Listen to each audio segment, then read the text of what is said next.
નમસ્કાર મિત્રો, education with Jignesh ચેનલમાં તમારું સ્વાગત છે ને હું છું જિગ્નેશ.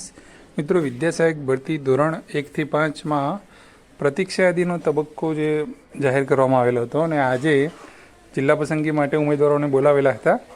તો આજે જે છે ત્યાં સિચ્યુએશન શું રહી, કેટેગરી વાઇઝ આપણને કેટલી સીટો જે છે એ બતાવવામાં આવેલી હતી.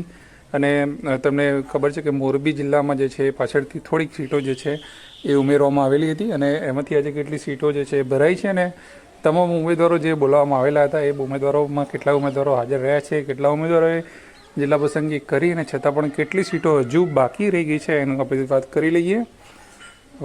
ઓપન કેટેગરીની તો 174 જેટલી જગ્યાઓ જે છે એ બતાવવામાં આવેલી હતી અને એમાંથી જે 20 જગ્યાઓ છે ભરાઈ છે અને 154 જગ્યાઓ જે છે એ ઓપન કેટેગરીની બાકી છે. હવે આ 20 ઉમેદવારો ક્યાંથી આવ્યા એ સમજાતું નથી કે ભાઈ ઓપનનું જે છે એ તો બધું પૂરું થઈ ગયેલું છે. તો ઓલરેડી તમે વિચારી શકો છો કે સામાન્ય ભરતીમાં પણ બધા ઉમેદવારોનો વારો આવી ગયેલો હતો.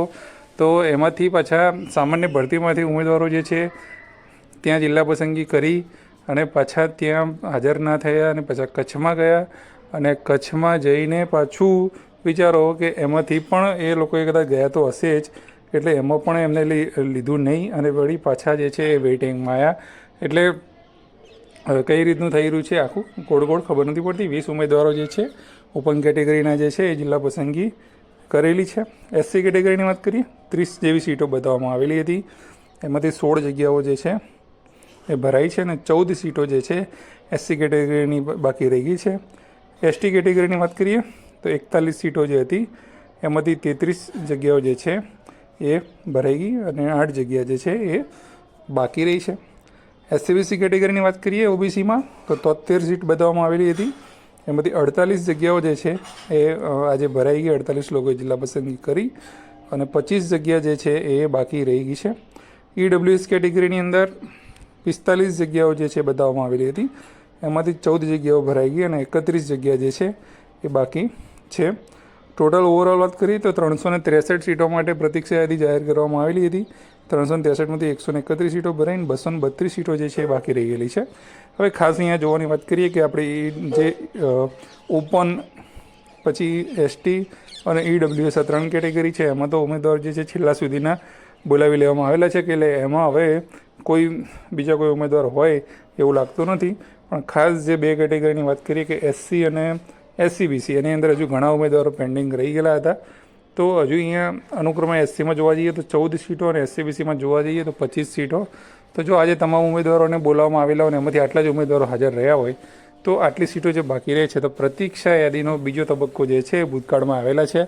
તો આશા રાખીએ કે પ્રતીક્ષા યાદીનો બીજો તબક્કો પણ બહાર પડે તો જે પણ આગળના ઉમેદવાર જે રહ્યા એમને કોઈને લેવું હોય એટલે ખાસ કરીને જે કચ્છમાં ના લાગ્યા હોય અને એવા ઉમેદવાર હોય તો પાછળના ઉમેદવાર એમનો પણ વારો આવી શકે છે. તો મેરિટ નંબર પછીના જે બી ઉમેદવાર હશે બરાબર એમાંથી મોટાભાગે અમે એવું જાણવા મળેલું છે કે કચ્છમાં જે છે 37 જેટલા ઉમેદવારોએ રાજીનામા આપેલા છે. તો 37-40 ઉમેદવારોએ ફક્ત રાજીનામા જે આપ્યા છે એ સિવાયના બીજા ઉમેદવારો આની અંદર જે છે જિલ્લા પસંદગી કરવા આવેલા છે. કે બની શકે છે કે એમને સામાન્ય ભરતીનું જ્યારે પૂરું થઈ ગયું એમને કચ્છમાં નહોતું લેવું એટલે નહીં લીધું હોય.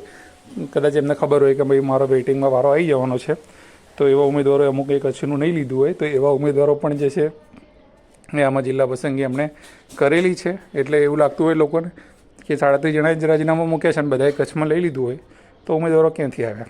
તો એવું નથી. રાજીનામું 37 જણાએ ભલે આપ્યું પણ અમુક એવા ઉમેદવારો હશે કે જેમને ખબર હતી કે વેઇટિંગમાં અમારો નંબર આવી જશે તો એમને કચ્છમાં નહીં લીધું હોય.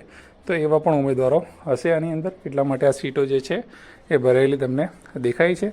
તો આશા રાખીએ કે પ્રતીક્ષા યાદીનો બીજો તબક્કો જાહેર થાય તો આગળના જે પણ ઉમેદવારો રહ્યા એમને પણ જે છે આ સીટોનો લાભ મળતો રહે. તમામ અપડેટ આપણે તમને આપતા રહીશું. જય હિન્દ, જય ભારત. Thank you.